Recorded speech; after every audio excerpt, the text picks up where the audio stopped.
नमस्कार। आज मैं अजय गुप्ता बड़े दुखी मन से अपने विचार आपके साथ साझा करने जा रहा हूं। ये जो हरियाणा में नूंह में घटना घटी है,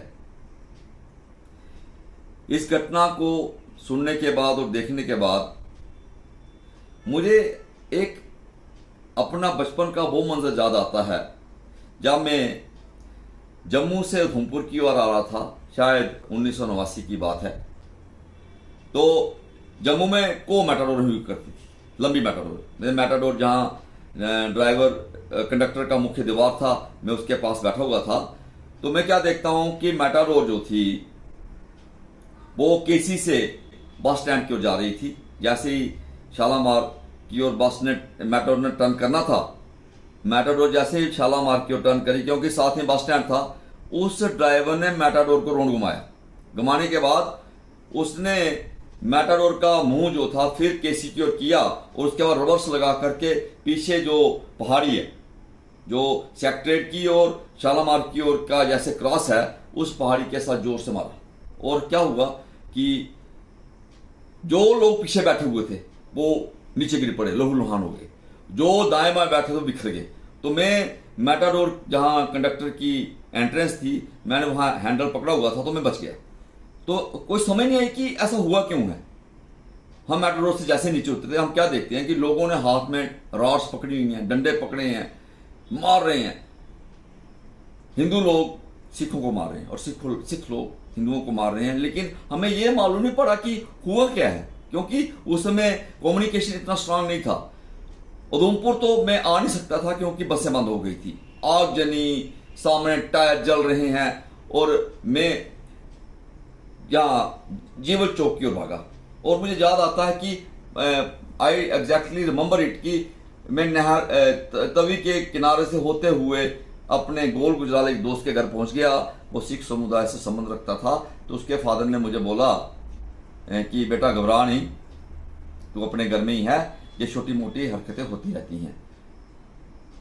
मेरे घर वालों को यह भी मालूम नहीं था कि मैं कहां पे हूं, टेलीफोन तो तब थे नहीं।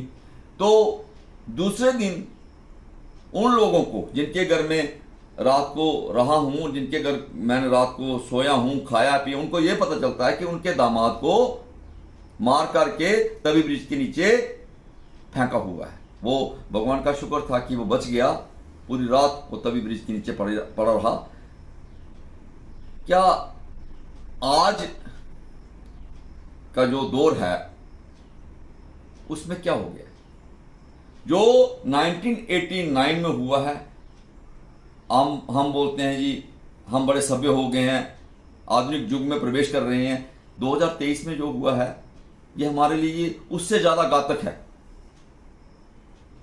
इसके ऊपर हमें चिंतन करना होगा।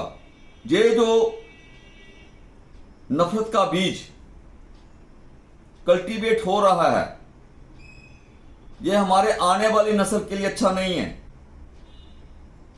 ये जो घाव एक दूसरे के ऊपर हम दे रहे हैं, इससे हमारी खाइयां बढ़ रही हैं, समाज टूट रहा है, समाज बिखर रहा है। इसके ऊपर अगर हमने चिंतन नहीं किया, आने वाला काल हमारा सुरक्षित नहीं होगा, हमारे बच्चे सुरक्षित नहीं होंगे। हम लोग एक धर्म निरपेक्ष देश में रह रहे हैं और हमें अपने देश को एक सभ्य देश बनाना होगा। अगर हम इसी प्रकार से करते रहेंगे, पूरे हिंदुस्तान में क्या, पूरे विश्व में जो हमारी कीर्ति है वो नहीं रहेगी। हमारा आने वाला कल तहस नहस होगा।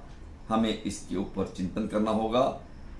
मैं आपको जितने भी दंगे होते हैं इनके ऊपर एक विचार रखूंगा, एक एक करके, और हमें अपनी सूझबूझ से एक अच्छे भारत का निर्माण कैसे करना, इसके ऊपर अपने अपने विचार रखने चाहिए।